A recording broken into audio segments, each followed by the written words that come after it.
4e jour du calendrier de l'Avent. Je me trouve dans les Deux-Sèvres et c'est amusant le surnom qu'on donne là, c'est les Deux Chèvres. Pourquoi? Parce que c'est vraiment le haut lieu de la production de chèvres. Hier, on était dans le camembert. Aujourd'hui, je me retrouve face à des fromages qui ont la même taille que le camembert et qui ont quelques analogies. Mais c'est pas ce fromage-là que vous allez déguster que je vais vous présenter aujourd'hui. C'est le Sipon du Poitou et c'est Jean-Paul qui va un petit peu m'en parler de ce fromage.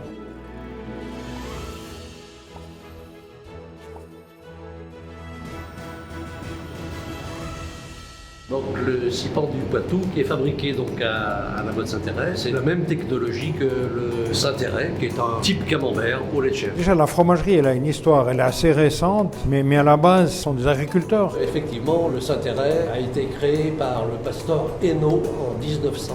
Il y a une autre anecdote historique aussi qui m'intéresse beaucoup, qu'on m'avait parlé. Comme à Saint-Nectaire, la région ici était couverte de vignes. Autrefois ici, la région était couverte de vignes. Ce sont des vignes qui servaient à faire le cognac. Et il y a eu une épidémie d'Iphyloxéra qui a détruit pas mal de vignes et certains agriculteurs se sont convertis dans l'élevage caprin. Mais certains viticulteurs se sont relevés. Il y a encore des vignes dans la région? Il y a encore des vignes, il y a encore. Bien sûr. Plus sur la Charente que sur les Deux-Sèvres, mais il y a une grosse production de cognac qui est faite. Quand même encore, mais une bonne partie a été sacrifiée à cause du phylloxéra. C'est un petit peu l'histoire du fromage de chèvre, ce qui fait que la production laitière s'est beaucoup développée dans le département des Deux-Sèvres, parce que c'est le département le plus important en termes de production laitière caprine du Poitou-Charentes. Venons-en à la fabrication de ce fromage, donc identique avec le camembert de chèvre, mais c'est identique. On est dans le lait cru. On est dans du lait cru, oui. C'est un fromage qui est fabriqué avec du lait collecté tous les jours. Donc, on commence par faire ce qu'on appelle un pied de cuve qui permet au ferment de se développer la veille de la fabrication. Le lendemain, on remet du lait de frais sur le pied de cuve. Et ensuite, la fabrication se fait. C'est une fabrication caillée présure. Donc, une fois que la maturation est terminée, on emprésure le lait. La phase de durcissement étant terminée, on découpe le caillé et puis ensuite on moule, multimoule.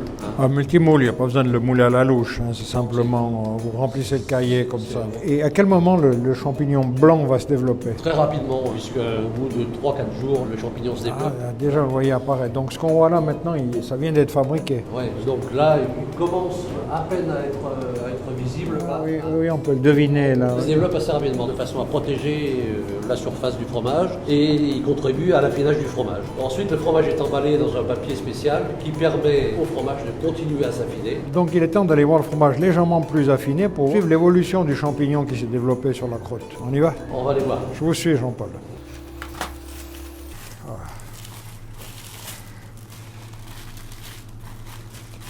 Donc il est parti du haloir, il avait une dizaine de jours. 10-11 jours. Voilà, et là maintenant, il se fait combien de temps qu'il est... Et là, ça fait 10 jours de plus. 10 jours de plus, donc après 20 jours, voilà le résultat. Avec quelques stries quand même, on voit qu'il est affiné. Là, il est prêt à être dégusté.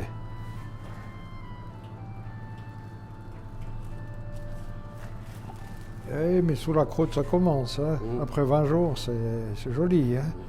On n'a pas le champignon de Paris, c'est beaucoup plus en finesse. Moins marqué que dans le camembert de vache. Ouais. Mais celui-là a besoin de s'affiner encore un petit peu. Si on le pousse dans l'affinage, là maintenant, il va devenir très crémeux. Il va devenir crémeux, oui. Mais à point où on doit vraiment le manger à la cuillère, où il garde quand même une texture. Il garde quand même une texture. Une texture, Oui, il a déjà du crémeux, là. Oh là là, celui-là, je vais le goûter.